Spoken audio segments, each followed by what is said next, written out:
이번엔 민주평화당이 파악한 설 민심 들어보겠습니다. 설 직전에 창당해서 호남 민심 잡기에 주력했는데요. GM 군산공장 폐쇄로 분위기가 심상치 않다고 하네요. 민주평화당 정동영 의원 연결합니다. 당내 GM 특별대책위원장도 맡고 계셔서 이 문제 같이 짚어보겠습니다. 의원님 안녕하십니까? 네, 안녕하세요. 설 연휴 때 계속 전주에 머무르신 건가요? 예, 어제 올라왔습니다. 네, 창당하자마자 설을 맞이하셨는데요. 예. 국민의당 분당 또 민주평화당 창당에 대한 민심은 어떻든가요?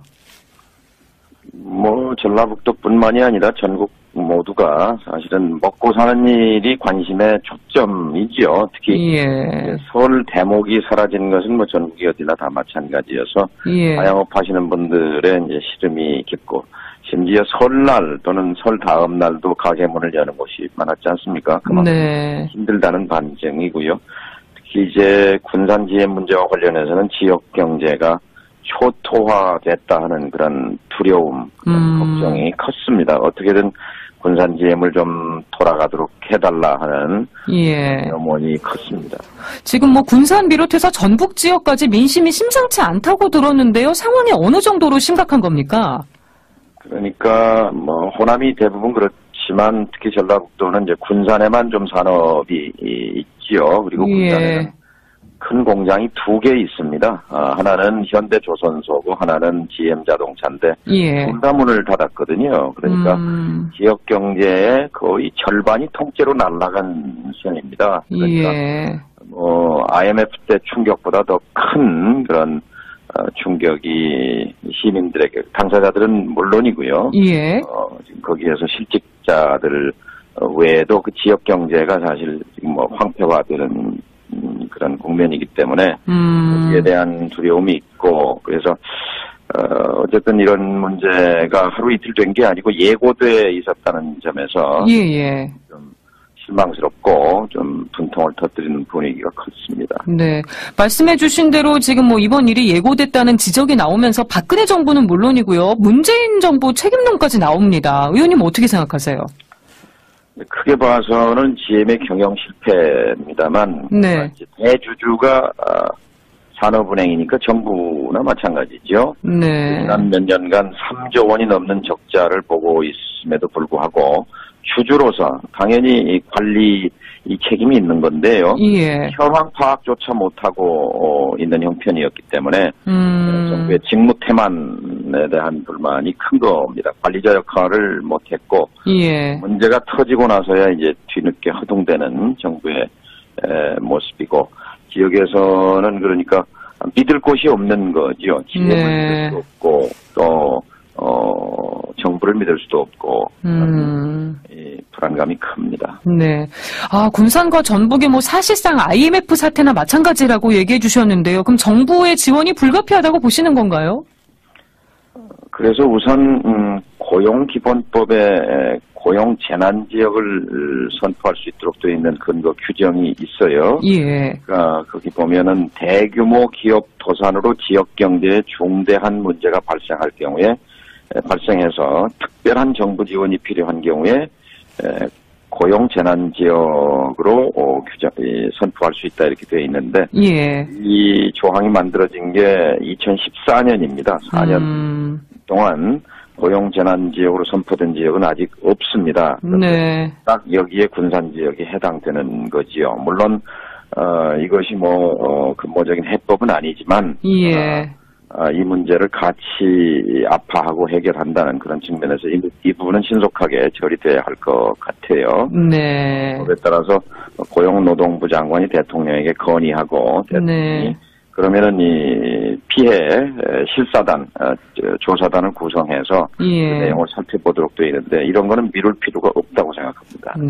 근데 지금 추가 자금 지원과 투자가 오히려 손실만 키울 수 있다는 지적도 있습니다. 그러니까 한마디로 만성적인 적자 구조가 해결되지 않으면 이런 사태가 반복될 거라는 얘기인데요. 이 문제는 어떻게 생각하십니까? 이제 GM은 정부의 지원을 요청하고 있는데요. 산업은행이 주주니까요. 그런데 정부 입장에서는 이제 GM의 그런 도와달라는 얘기만 믿을 수는 없고 우선 회계장부라도 확인해 봐야 되잖아요. GM은 그동안 굉장히 정부 측에 또 비협조 적인 자세였기 때문에 정부에서는 그 내용을 사실관계를 우선 확인할 필요가 있습니다. 네. 회계 처리 방식이라든지 또 그동안 적자의 상당 액수가 예를 들어서 디트로이트에 있는 미국에 있는 본사의 이자로 나간 부분이 5천억이 넘고 예. 유럽 지역에서 GM이 철수하는 데 따른 분담금을 또 한국 공장에 매겨서 그것도 5천억이 넘고 연구개발비 등 명목으로 아무튼 그 적자의 상당 부분을 본사 책임 부분이 크거든요. 이런 부분 등에 대해서 예. 확실하게 사실관계를 확인하고 그리고 앞으로 정말로 GM이 한국 공장에 투자할 계획이 있는지 이런 예. 등을 확인해 볼 필요가 있죠. 네. 이제 그러려면 당연히 시간이 좀 걸릴 텐데 GM 측에서는 2월 말까지 정부에서 지원 여부를 결정해 주지 않으면 예. 예를 들면 다른 지역의 공장도 닫을 수 있다 이런 태도를 보이기 때문에 어떤 면에서 보면 참 무책임한 기업이라고 볼 수 있습니다. 예, 지금 GM이 한국에서 디트로이트로 돌아오고 있다. 트럼프 대통령이 사실상 GM 군산공장 폐쇄를 반기는 듯한 발언을 한 것도 논란입니다. 동맹국에 맞냐 이런 비판까지 나오거든요. 이 발언은 어떻게 보셨어요? 두 가지 문제가 있어요. 하나는 사실관계가 틀립니다. 그러니까 한국 공장, 군산 공장이 닫는다고 해서 디트로이트에 일자리가 생기는 거는 아닙니다. 예. 작년에 디트로이트에서도 1,500명이나 일자리를 줄였기 때문에 군산 예. 공장이 디트로이트로 돌아온다는 말이 앞뒤가 안 맞는 말이고 그리고 친구에 대한 동맹국에 대한 예의도 아니라는 점에서 네. 대통령의 발언은 적절해 보이지 않습니다. 네. 아니 근데 지금 미국의 보호무역 공세가 만만치 않습니다. 지금 미국 상무부가 발표한 그 권고안을 보면 한국산 철강 때리기가 또 심각해 보이거든요. 이게 한미 동맹 경제적 측면에서 괜찮은 걸까요? 어떻게 평가하십니까? 우리가 한미동맹을 군사동맹을 넘어서 포괄적 동맹이라고 자화자찬해 왔는데요. 예. 트럼프 대통령 입에서 경제와 관련해서는 동맹이 아니다. 이렇게 이것은 대통령으로서 적절한 발언은 아니라고 생각합니다만 예. 그런 얘기와 함께 섭섭한 것은 마치 한국이 미국의 무역 보복의 표적처럼 돼 있다는 데 있어서 이렇게 되면은 네. 동맹국 국민의 마음을 다치게 되거든요. 이것은 소통 대실이 되리라고 생각합니다. 그런 것까지 좀 헤아릴 필요가 있고 네. 우리가 군사동맹을 넘어서 미래동맹, 포괄적 동맹을 얘기할 때는 동맹국 국민들의 마음도 헤아릴 필요가 있다고 생각합니다. 네. 정부가 어떻게 대응해야 된다고 보세요? 미국이 국익 우선주의를 앞세워서 지금 일방적으로 밀어붙이고 있는데요. 예. 그래서도 대미 경제, 무역 정책의 모든 기준을 국익 우선에 맞춰야 한다고 생각합니다. 물론 우리는 이제 갑을 관계에서 을의 입장에 있기 때문에 네. 어려움이 있습니다만 그러나 우리가 할 수 있는 모든 조처들을 강구해야죠. 네. 남북 관계도 짚어보겠습니다. 문재인 대통령의 남북 정상회담에 대해서 우물가에서 숭늉을 찾는 격이다 이러면서 일단 신중한 입장을 보였습니다. 문 대통령의 속도 조절은 적절하다고 보시나요? 속도를 조절하고 지나친 기대를 좀 자제해달라 하는 그런 취지로 이해합니다만 네. 저는 생각이 좀 다릅니다. 남북대화의 기류를 밀고 가야 합니다. 정상회담으로 가야 합니다. 그래야 우리에게 지렛대의 힘이 생깁니다. 예. 작년까지 사실 우리에게 무슨 역할 공간이 우리에게 무슨 영향력이 있었습니까? 네. 미국 쳐다보고 북한 쳐다보고 당사자임에도 불구하고 구경꾼으로 전락했었잖아요. 예. 국면에 비하면 지금 우리에게 기회가 온 거거든요. 당연히 올림픽 끝나는 대로 늦추지 말고 북에 특사 보내야 합니다. 그래서 예.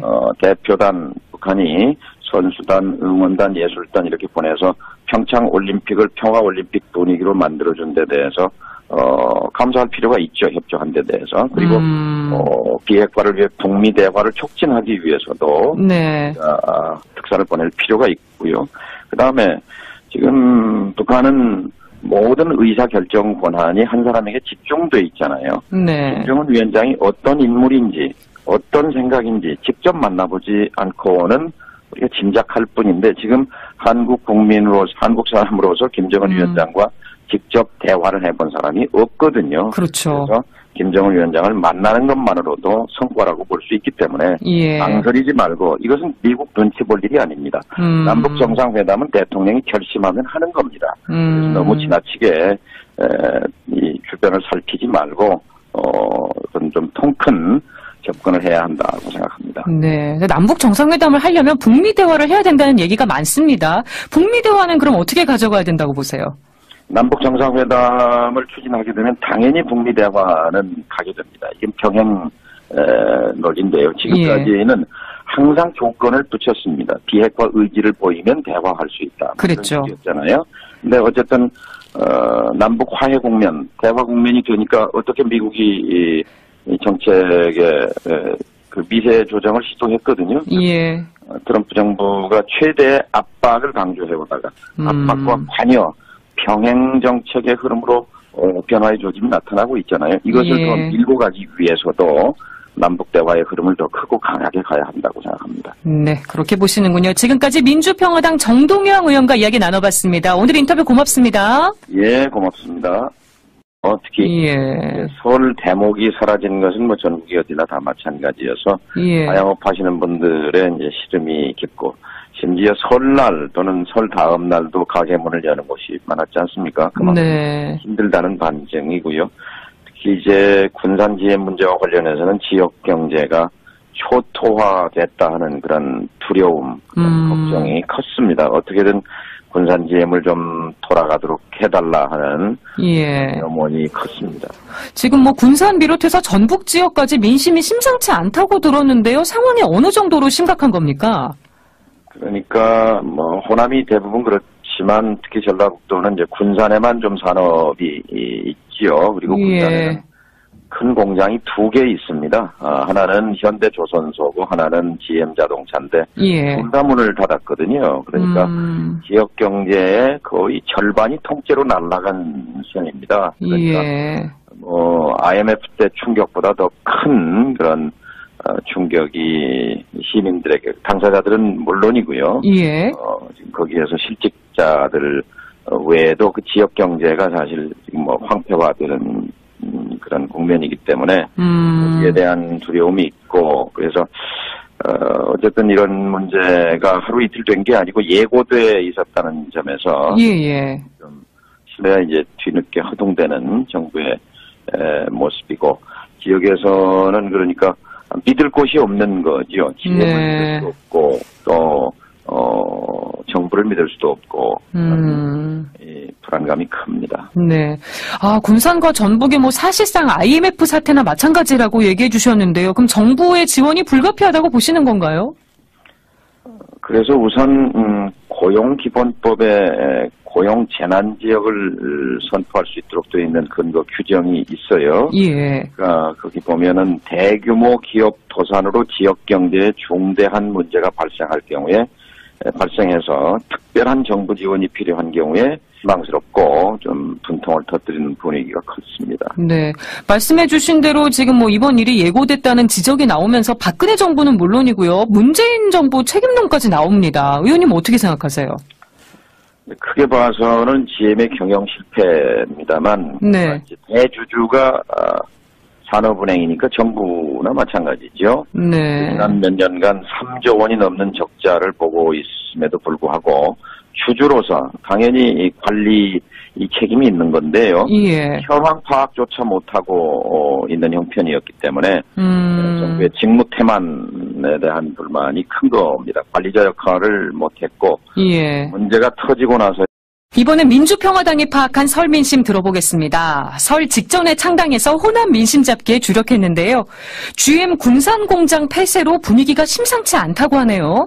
민주평화당 정동영 의원 연결합니다. 당내 GM 특별대책위원장도 맡고 계셔서 이 문제 같이 짚어보겠습니다. 의원님 안녕하십니까?